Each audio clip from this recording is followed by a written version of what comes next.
Hello, my beautiful friend, and welcome back to my channel. I'm Betsy Gutting, and today I'm super excited to bring you some good news.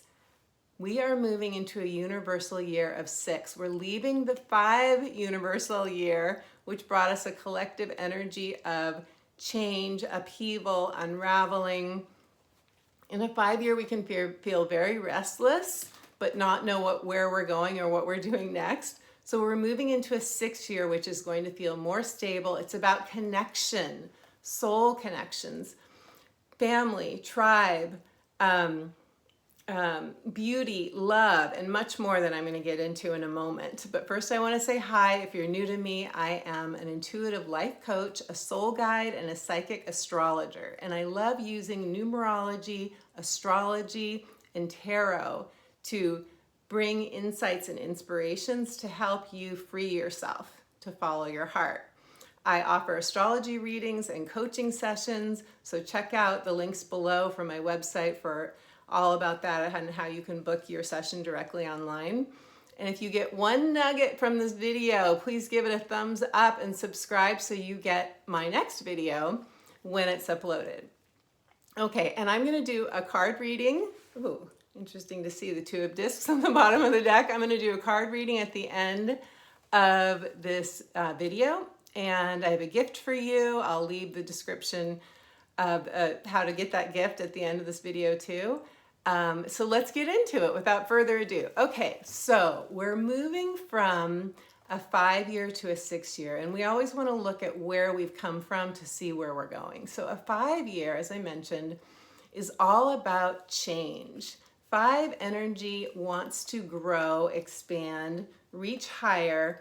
5 energy tends to make us feel like something is unraveling. It's a very swift moving energy. So 2021 could have felt like a very fast year to you. Like, where did the time go? What did I get accomplished?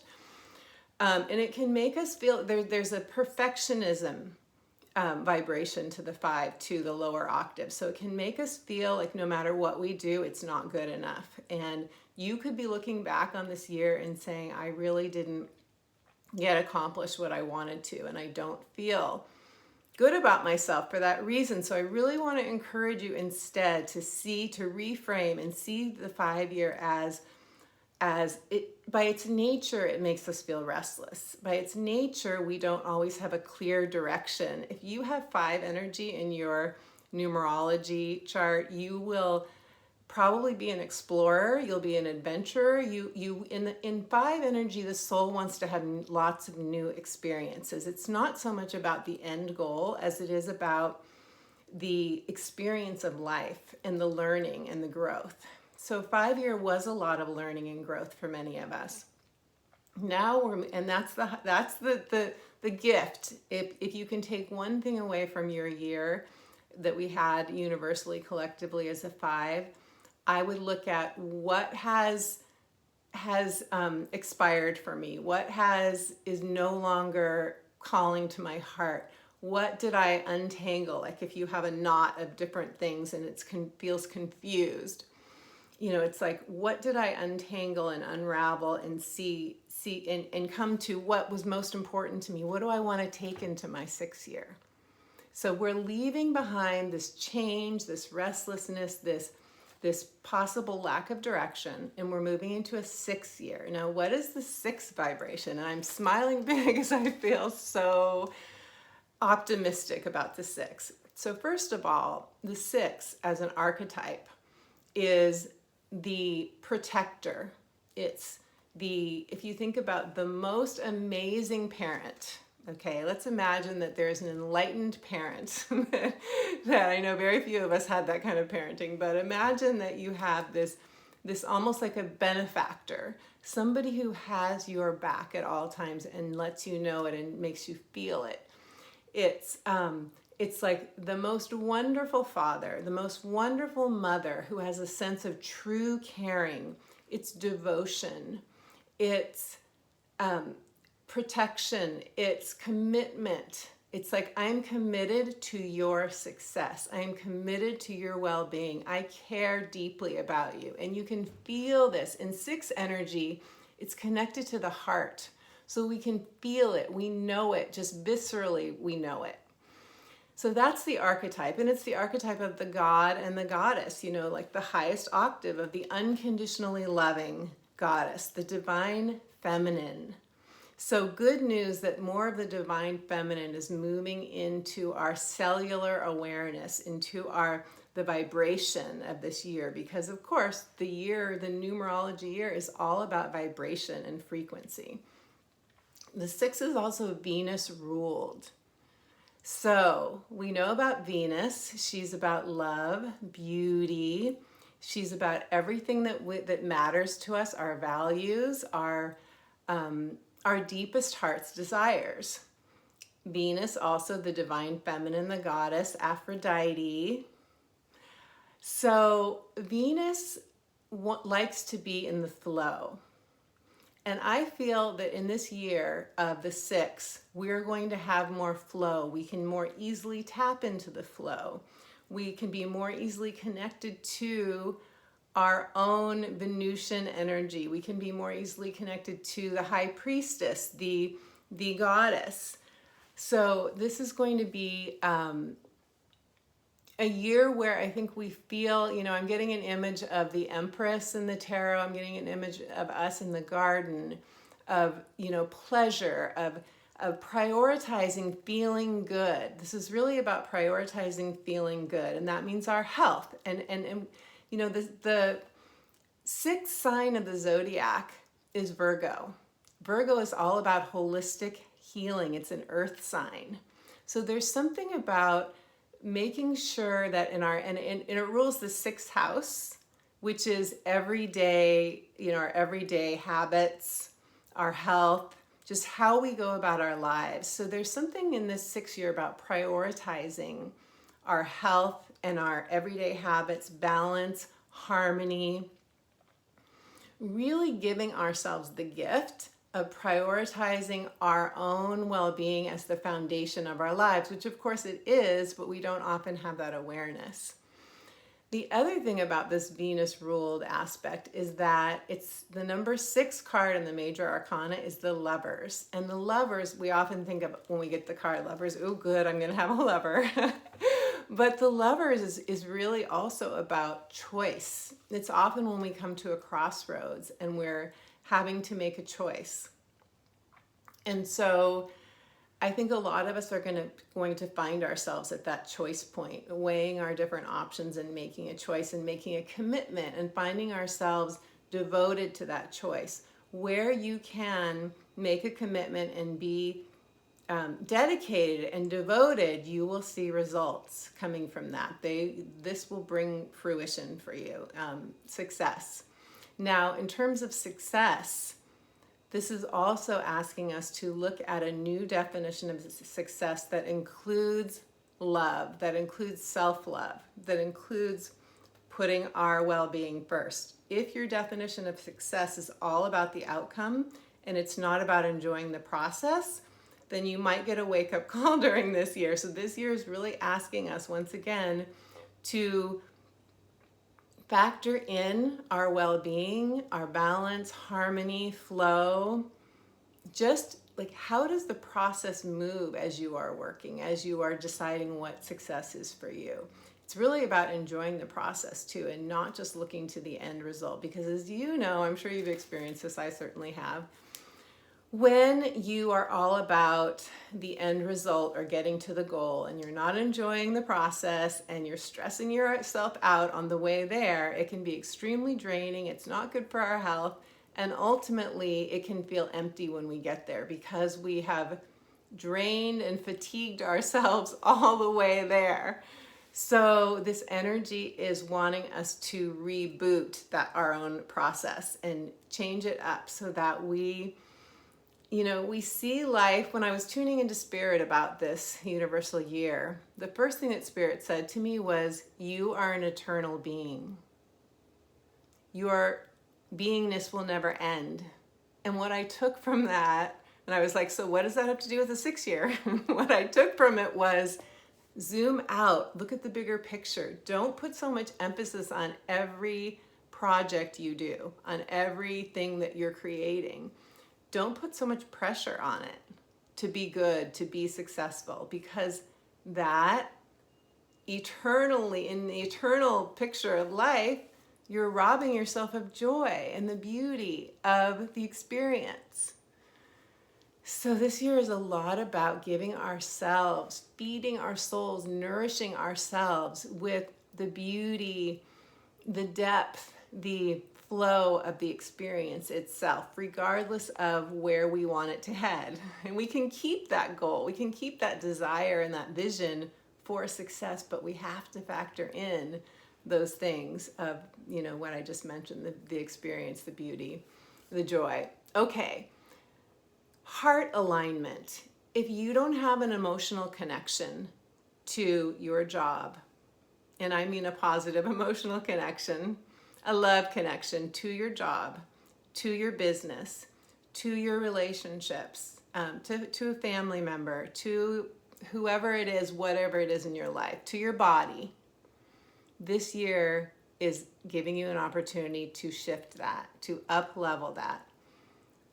Our emotional well-being, top priority this year. And that's really profound if you think about it. There are so many people who go to work and they collect their paycheck and they do that routine every single day, 5 days a week at least, and they don't feel emotionally connected to what they're doing. And that is draining. And I'll tell you, I had my own experience of that with a work situation. I loved aspects of the work, but my dynamic with my boss, and it certainly isn't to blame my boss at all, it was just we were doing a soul dance together. The dynamic that we had was not supportive. It was not, I knew viscerally that my interests weren't her interests. And when you have that situation, it can be so toxic to your well-being. And it came to a point where I realized, after not sleeping well for over a year, like really having my sleep interrupted, I realized my soul was trying to give me a strong message of, this is no longer the place for you. You've done your inner work. You've graduated from this job. It's time for you to leave, because you have your intention and her intention are very different, and this is bad. This job is bad for your health, basically. So I learned so much from that experience. How much our situations, our relationships, our jobs, our wherever we're putting our time, energy, and love, how much that affects our physical well-being.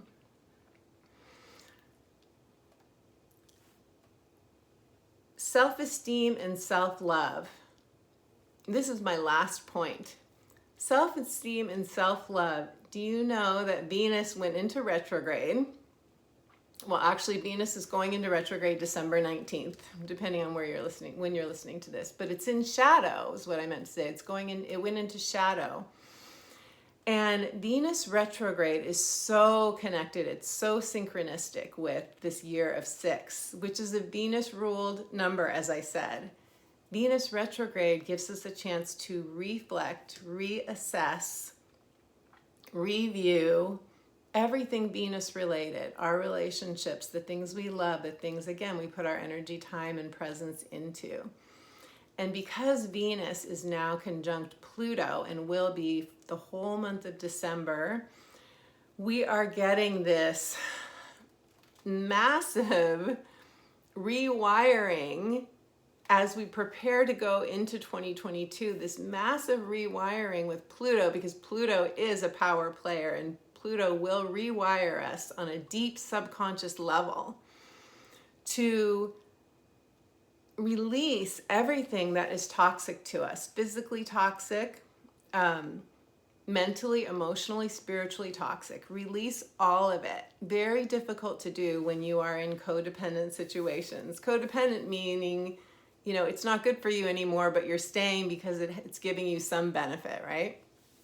So I love the synchronicity of this Venus retrograde and this Venus conjunct Pluto right now, preparing us to move into 2022, saying it's safe to cut the cords to anything that feels toxic to you. And we all have our own definition of toxic. You know what it is for you, but anything that is draining your energy on a regular basis, anything that you know is not supportive, any relationship where you know they don't have your best interests at heart, this is a year number 6 of bringing in soul family and soul tribe. It's a year of bringing in people who do have your back, who are supremely supportive of you because you share a mutual simpatico, a mutual, I want to see you succeed and you want to see me succeed. And in the process, we want to have a really good time, and we want to be in the love flow, as I call it in my book, The Magic of Saying Yes. The love flow, that unconditionally loving energy. And we're human beings. We have egos. We're not always going to be, in this place of high, elevated awareness, acting unconditionally loving to one another 24/7. I'm aware of that. But it's where Spirit wants to guide us and put our focus. And I think what Spirit's really wanting to do right now with us is, a lot of us got a wake-up call around Scorpio season 2021 about which situations in our lives were not in our best interests, were not feeding us, were even, maybe antithetical to our well-being. And to have the courage, to muster the courage, which eclipse season 2021, the Taurus eclipse, full moon eclipse, and the Sagittarius new moon eclipse, those 2 eclipses hugely supporting us to cut those ties. And it doesn't mean some of those relationships will end forever, but it means that we need to have an awareness of how our energy is feeling when we're in connection with different people in different situations, and to not abandon ourselves, to take care of ourselves, to exit when it's not good for us. So, really quickly, I want to give you the lower octave of the number 6 so you know what to look for. The lower octave of the 6 can be self-righteousness, controlling behavior. It can be, basically anything fear-based, as it is with any lower octave, right? But it's where you have, where you're either controlling someone or you're feeling controlled, or where somebody's either making you feel that they are, quote unquote, better than you, or more in the know than you, or superior to you, or perhaps, your ego is, doing those behaviors. But it's basically very connected to Pluto and the power dynamic. And so, when we look at the number 6, 2022, it's 222, right? 2022, there are 3 2s in that number. And those 3 2s are really dynamic and symbolic of this energy of connection, of collaboration. The 2 is partnership. It's shared power, shared resources. So this is what we're being gifted with in this year of 6, is the opportunity to come together with like-minded others. And for some of you who really want to meet your soulmate this year, I feel that a lot of people are going to be meeting soulmates, whether it's a new best friend, whether it's a lover, whether it's a potential life partner. And it could be a family relationship that really means a lot to you, that you want to improve, that needs help. It could be that as well. So if you're feeling right now defeated or forlorn, or really sad that you think a relationship is ending or won't change because you're in different places vibrationally, do not give up. Do not give up on that relationship. You may be taking a break from it. You may feel like you need to, and that's important, very important, to take care of yourself. But we've got the Gemini full moon coming up at the, I think it's December 19th. And that's really going to help our communication. For those of us who feel like we're in a rift in some relationship in our life, and really feeling, wanting that to change, the Gemini full moon is really going to help us with that. And of course, I'm going to do a completely separate video on the Gemini full moon, so look out for that. And I also have a video on the Venus retrograde. So definitely, watch the video on the Venus retrograde, because that will tell us a lot too about, much more in depth than I can go today, about what we're working through, releasing perfectionism, releasing procrastination, releasing and healing core wounds. Very, very powerful energy. Okay, let's do a card reading here. So what do the cards have to say about the 6th universal year?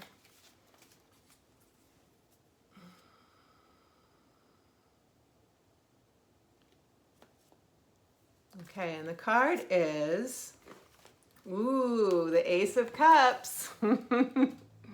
Diving into the love flow. How is that? Oh my goodness. Okay, I love the Ace of Cups. So of course, aces are new beginnings, cups are emotions. Ace of Cups often signifies a new love relationship, but it's also just emotional well-being, just feeling amazing and letting yourself dive into those emotions. Now, with the Venus retrograde, and I say more about it in that video, it's going through the end of January, and then it will be in shadow into early March. Just be aware that if there's a relationship that comes during this time, December, January of 2022, you might want to go slow. I encourage you to go slow if it's a brand new relationship, because during a retrograde, we often don't see the full picture of the other person, of the relationship. Love is blind, it can be. But this card, the Ace of Cups, is such a beautiful card for this 6th year. And it just, to me, it kind of sums it all up to emotional connection with anything that matters to you, anything that is very important to your heart. Now, my next video, I want to do personal years in the year of 6. Every one of us is in a different personal year for this year of 6, and it gives us more information on the energy and how we can work with the energy. The 6th year as a collective universal year is like the backdrop. It's like the weather. Is it raining out? Is it sunny? Is it storming? Is there a hurricane? It's like the weather to the backdrop of whatever it is that we're focusing on. Your personal year is about what your focus is going to be. So that's going to be my next video, so make sure you subscribe so you get that right away. I have a free guided meditation gift for you. I'll leave the link below for that. And I'm very excited to see you back for the next video, and I'm sending you all my love. Namaste.